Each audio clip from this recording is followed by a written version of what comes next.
I work in data analytics space for a healthcare company, and I'm also a Google developer expert, and recently got nominated as a Women Tech Maker for the Singapore chapter.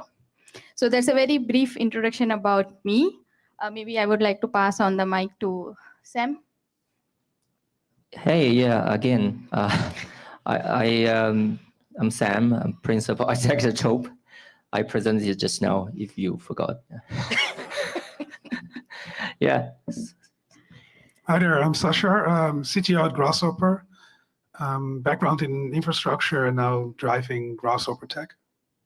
Yeah, Thank you thanks, for having me here. Sam and Sacha, for your introduction. So let's start the questionnaires or the session of the fireside. Because data analytics is like earlier it used to be like passive space, and now most of the organization started as a a very active you having like business analyst and other people working at the back end for the data analytics, but it's becoming more and more and if you see it, like that's a trend which had become during the pandemic also, that data analytics is becoming more popular for the businesses. But would like to understand from Sam and Secher is like what is the data analytics first of all, like because maybe people might not know about it. People talk about it's a data analytics, and why it's so important in the current scenario. Okay, I'll go first. So I think it's trying to extract and find value in data. Like you all know how big data can be, and it's hard to find a small piece of information you're trying to find. So a framework or tools to try and find what you want and are searching for. Thanks, Sacha. Sam, would you like to add on? Yeah, I agree. I think ultimately, been thinking of this for quite a long time.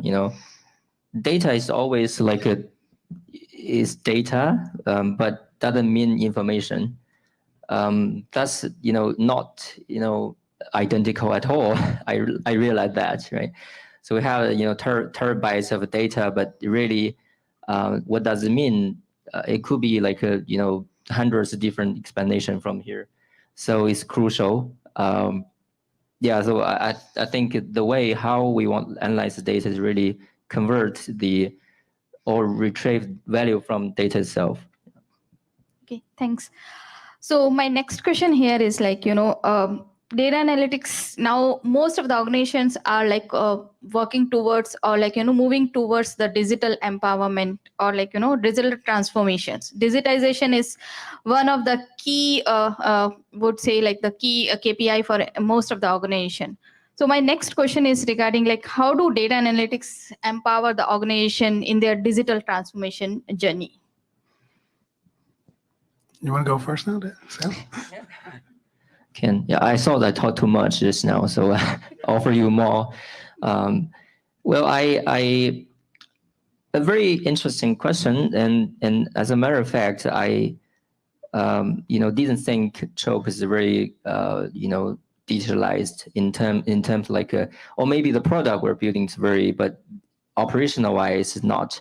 So we actually I think about 2 or 1 years ago we introduced this ERP, and then we wanted to help not only our merchants, our consumers or users, but also like we wanted to have a delightful working experience at Chope, from sales operational perspective.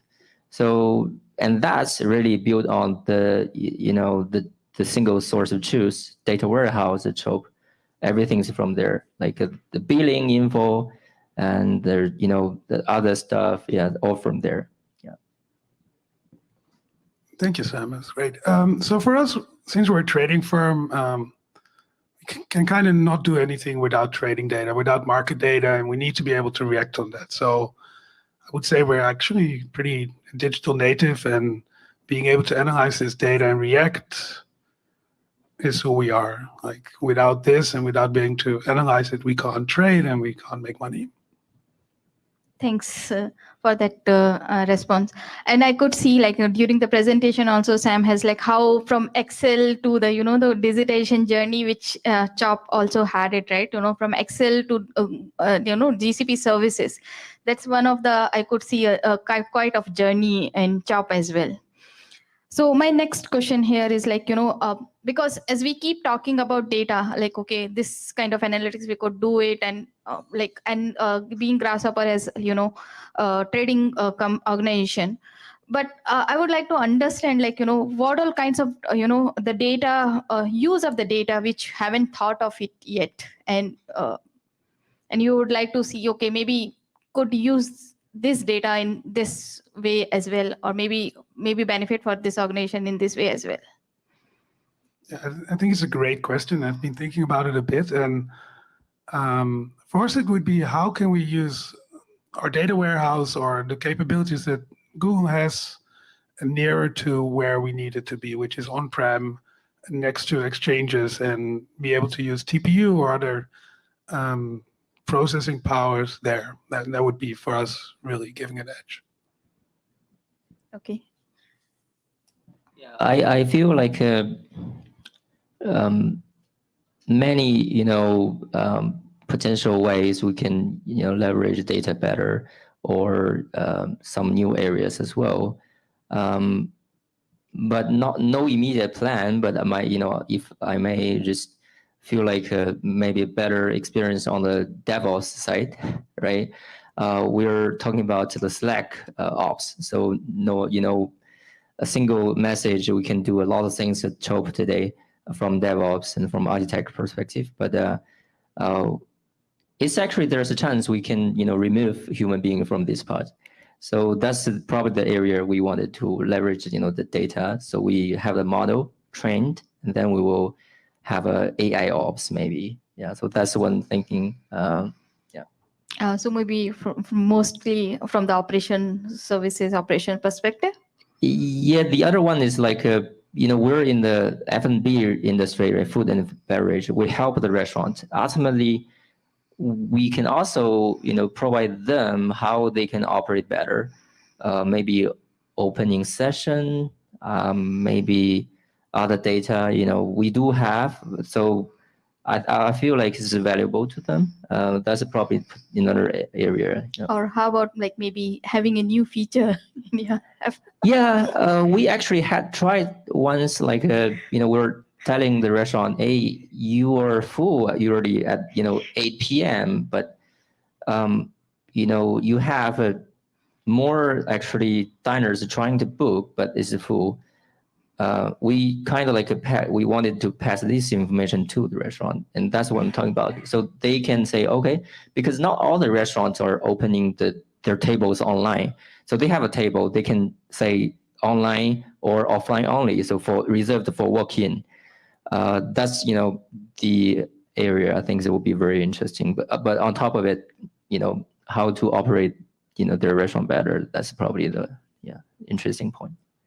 Okay, so now we are talking about like the ways of using the data, but there are myths also about the data, right? So what are the common myths which when you're working, what the common myths which you have encountered or maybe experienced in your experience? What are the common myths which people think about the data?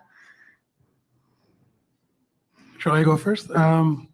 So I'm stealing it from a developer who mentioned it today in a Slack when he was playing a bit with kubectl. It's like, there's not one magical tool, right? Like, and it's the same with data. Unfortunately, you can't find this one tool that will do it all. Like clean up your data, tell you where it is, and ability to process it. You'll need to be able to find your own tools for the job. Well, I think I would like to probably provide a different view of the response. I feel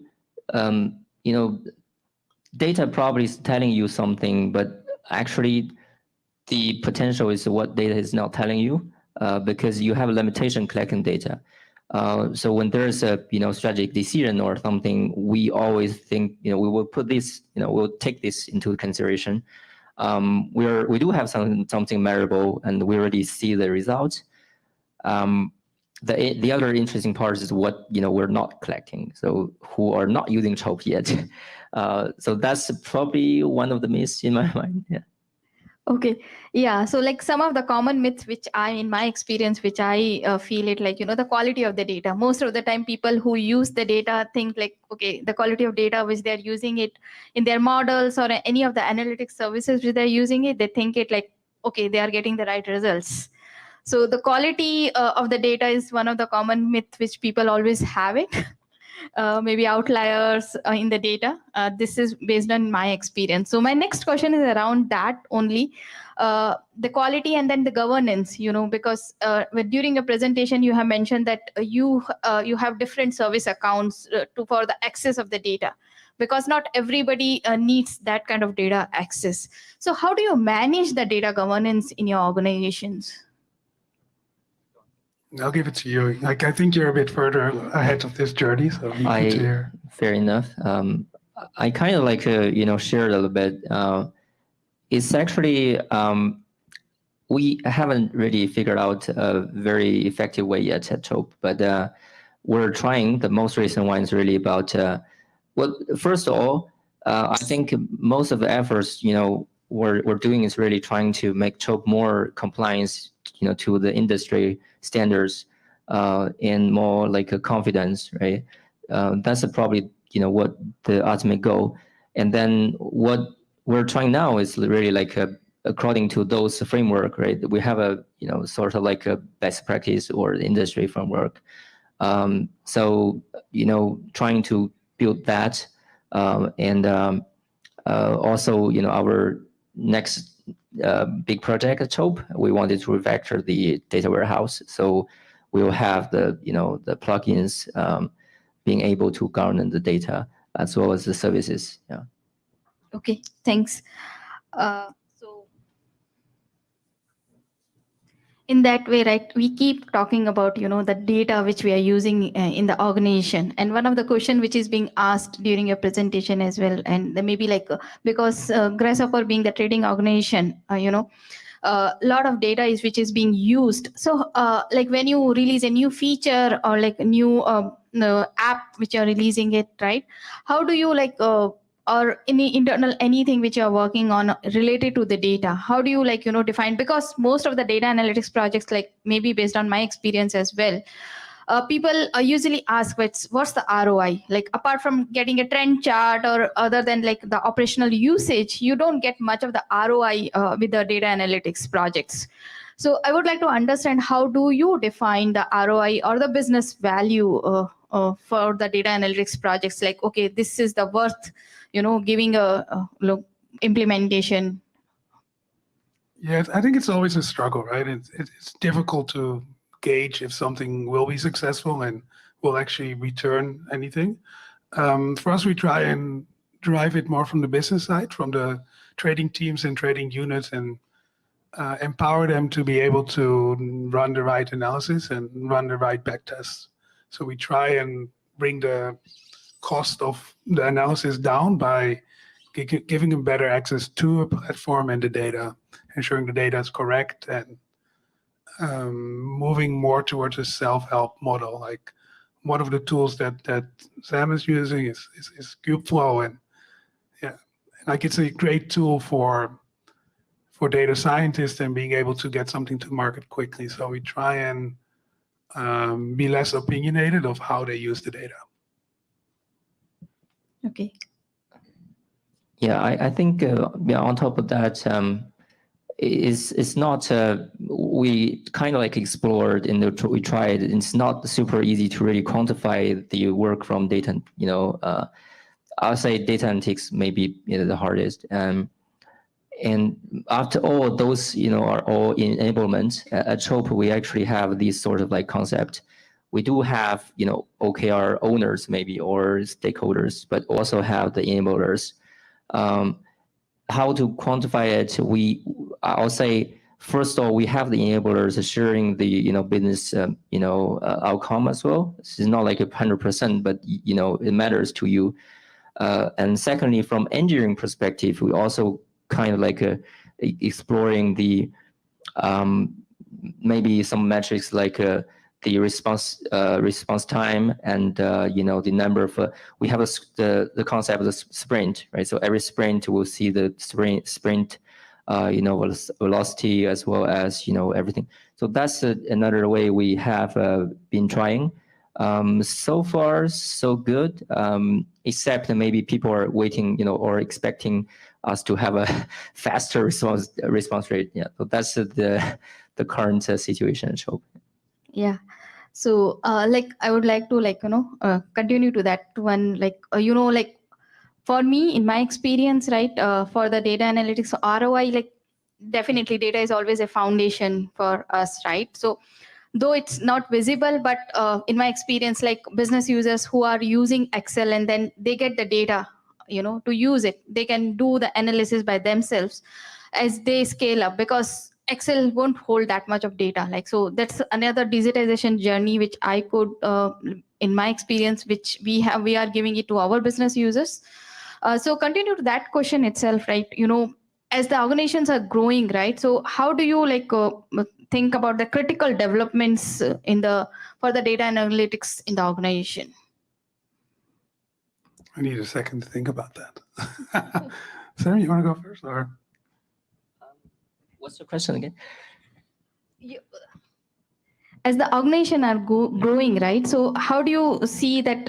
What are the critical developments which you need to do it in the data analytics? Consider since Sysops you have started, since it's been 11 years you're working, maybe for the Grasshopper as a trading organization. So what are the critical developments which you think that with the data, maybe like the scaling up the organization, I would put it in that way. Like, how do you see that as the data is growing, you also thinking about the more data analytics work which can help scale up or get more business to your organization? Okay, yeah, it has come to me. So for us, we're focusing a lot on data correctness and monitoring, right? Being able to be able to tell the users that the data they're using is correct and that they can trust it. I think at some point when they've seen wrong data points for a time, they start mistrusting the data, and we need to make sure that they start trusting it again. So we need to put these tools in place and things like dbt to validate and check certain assumptions. And the type of data we receive is slightly different. Like it's an L3 market data, and it's delta. So the moment you miss one message, you can't reconstruct the book, and you actually lose the whole day of data which you need to reconstruct. So monitoring is extremely important. Second one would be on the data discovery, being able to find data, being able to explain what a certain field is or a table in a data set. I think that's a few of the things that we're really focusing on. I agree. I don't think I want to. Yeah.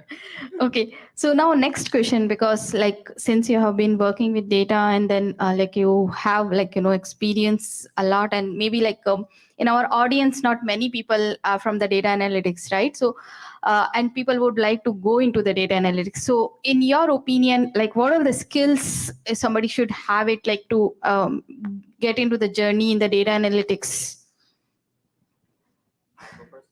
Yeah, I'll start with the basics, and I think learn grep and awk and some of the basic Linux tools that you can find. I think having that fundamental and a concept of when you can use an easy tool that's quick and fast, and when to go to something a little bit more high level like Python is a great skill to have, right?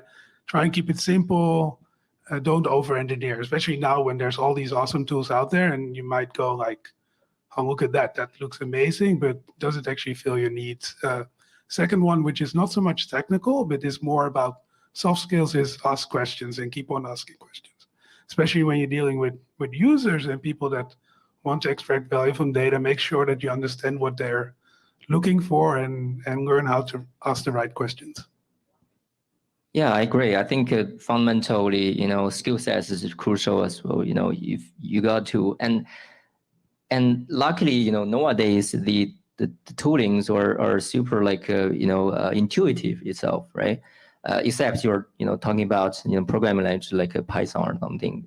But the existing solutions, I think, are pretty intuitive and it's getting more and more easier. And on top of that, I think I also agree with Sashar.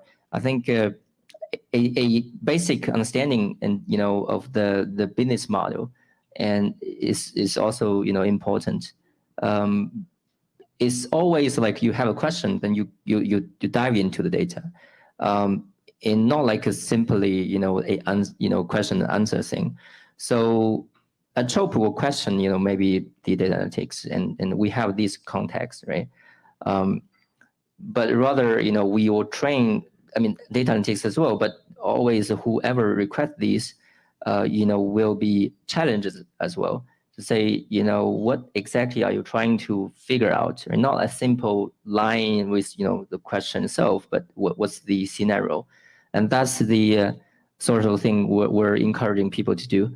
And I think combination of that with a deep understanding of or in your words like a soft skill sets or something, it's important. Yeah, thanks. So I would like, for me it's a takeaway, right? Like, so to get into the data analytics, first of all you need to understand the business context of the data. Just don't go into the data and then like start fishing out.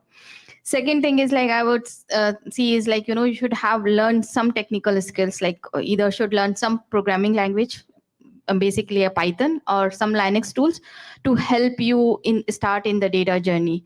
And third point is like to make your business users understand, you should have some soft skills as well. So there are three key takeaways I would say, like if you want to start your journey in data analytics, these are the three key takeaways I would say you should start with.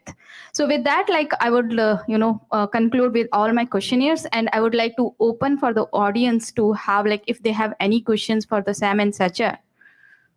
Yeah, hello. Actually, this question is not really regards to data analytics. Personally, I'm a developer. So actually during the course of my work, I come across like architectures and also like some of the things. So just a little bit of intro for myself. So I'm a beginning developer, and I have also come across like things to read about, like for example, system design and also like some other things. But when I was trying to read system design, like for example, like microservices and all stuff, right, I found that I'm getting in too hot. So do you have like any approach for beginning developers that to approach the topic of system design and as well as the thing? And when do you think that they should actually start approaching system design? I think Sam, as a developer, you can answer this, but I'm a network engineer, so by trade, so probably don't have the right answer. Well, I can share my opinion, of course. Well, I think you got the advantage already. You're a developer and you understand the basic like concept, how or how the development process work, right? And you have some understanding on systems and everything. But ultimately, I think it's different angle when you see the things. Developers are probably in a very granularity, and it's not wrong. It's in this like area development itself, the life cycle is probably the first the first difference. You are caring about you have this development requirements, and then you are developing it, deploy it, you test it, and you see like, oh, okay, it's running, and that's it. So this is the life cycle first difference, because architect maybe is like very long. And I can tell you the truth today, I'm still the one, if there's any of the system down, they will blame me and say like, what kind of like decision you made before, right? Programming languages, why do you choose that? Framework, why did you choose that? Those kinds of things, I'm still kind of like responsible for it. I also shared earlier, you can tell probably your product is successful or not the moment you release it. But you might need to take like 10 years to see whether the architecture design makes a sense, whether it's scalable, right? So this is a huge difference in my mind, and really it's a long-term thinking and the the way how you see it, it's not like in that granularity. It's really to there. And a couple metrics, of course, you can also rate from others very good, like books and blogs that they're explaining very systematically, how we can start with there. But I can just point out the major difference there, the life cycle or the responsibility of your life cycle. You think it's different, right? Sasha, you want that? Yeah, and maybe try and keep it simple. Like look at it from a higher level and see how things connect and flow, and then slowly you'll think about, okay, what might change and what do I need to change? And otherwise you can always blame DNS if it breaks. That's what Sam does, right? Yeah, Divya, do you have anything to add? See, since I have started my journey as a developer, and then I, started working on the system design, it's mostly the hands-on thing. Like instead of going through the blogs and all, seeing that one, right, I usually try to do the hands-on. Okay, just take two simple services and try to connect how it works. Then you can add on, like, okay, now two services, I understood like how it connected.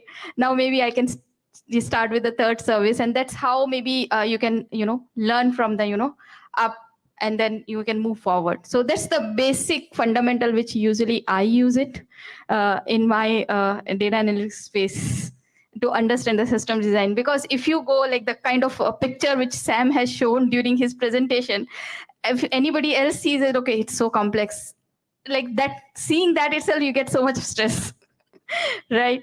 So if like Miss Sam would have shown, okay, only two objects, then said, okay, it's so easy. This two systems are connecting, and then how they work. That's the basic fundamental. And then in that way, you will learn it easy way. And they said, okay, these two are working now. Maybe I can try the next step. So maybe you can take a baby steps, go step-by-step process. That's what I, in my experience, I have done it. And then same, I would recommend to you as well. Hi.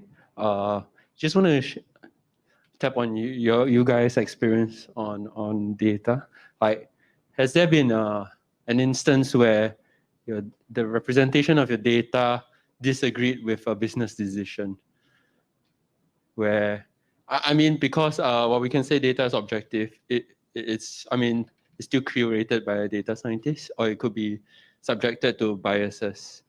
So, has there been an occasion where it has actually conflicted with a business decision?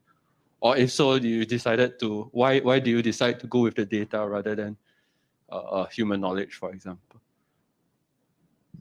Sorry, does that make sense?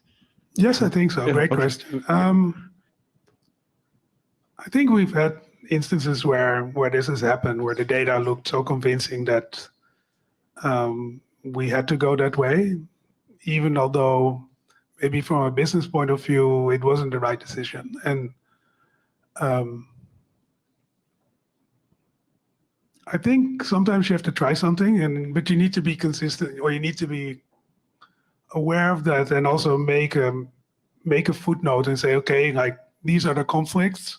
Let's revisit this and be able to iterate, and if needed, fail fast and move on from this. Like within trading as well, there's a lot of strategies that look promising, but the moment you roll them out, there's an unknown thing that causes it not to work. Maybe added latency or a certain thing that a competitor knows that takes away your edge. So I think the ability is to learn from these mistakes and move on. I hope that answers your questions. And Sam, anything to add? Yeah, I think a very interesting question.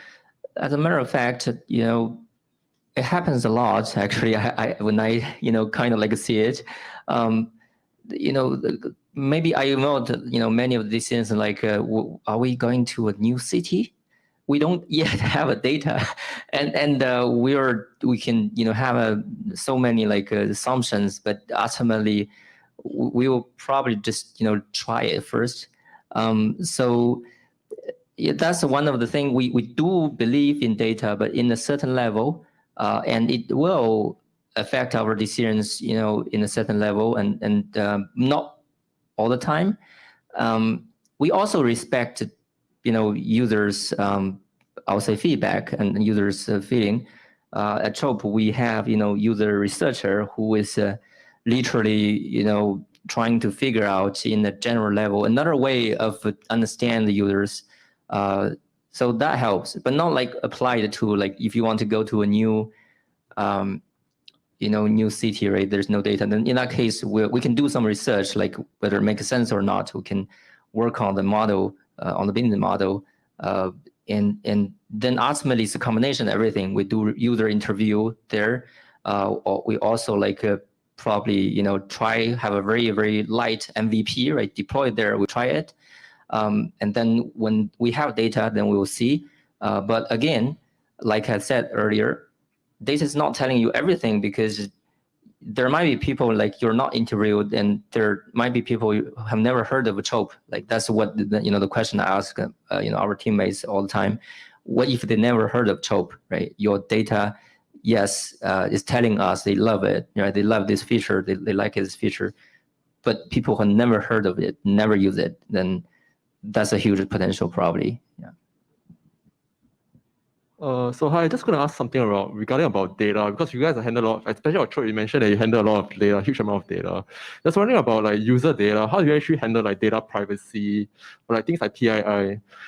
Do you do anything, or particularly in terms of like handling in terms of security of the user data? And just wondering about your aspects on your take on that. Yeah, very interesting. And I also mentioned that it's actually at the moment we do have labels like to say like which area of the data contains personal information, and especially personal identifiable information, which is asked. We also have, by the way, DPO, sort of like a process, reviewing everything. I'm personally the DPO at CHOP, unfortunately. So I'm the right person to, to say that. Yeah, we have these process, right? And we'll review it, we'll label it, we'll have a different classification, whether it's confidential, sensitive, or public data. Example being, if the restaurant name is public data, you can get it from Google, Map, right? So it's public data, so we might not, label it very heavily, but if it's like contactable or identifiable information, we'll label it. We're upgrading the system to a software or a way how we oversees everything, so far as a basic like measurement or basic I would say making them place it there. Hopefully in the next version of the data warehouse, and we'll have a much stronger way, and we'll have a constantly real-time monitoring other than like based on audit trail. This is the current way. That's what we're not super comfortable with, because we want a more real-time thing. If there's anything breaches, we will know who accessed what and what time. Yeah, so that's the next version, and hopefully, yeah, this year or early next we'll have it.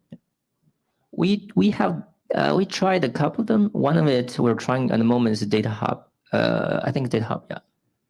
Yeah, so like as Sajal and Sam has mentioned, right? Yeah, definitely. It again depends on who is accessing the data. Like, so not all the PI data is allowed to be accessed by everybody in the organization, and like all the like organizations like usually have like whether it's a confidential data or highly restricted data, and if you're using it like for the public purposes or any other purposes which is open to all the users, definitely that data gets masked or like it gets removed. So that's how usually we deal it with, but definitely the PI data will still be there within the data sets, and it will still be accessible to the people who needs it.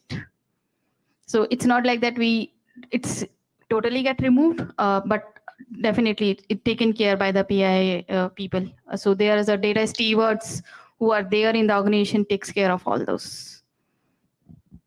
For us, we don't have customer data, so it's a lot easier, and we can just skip that whole part.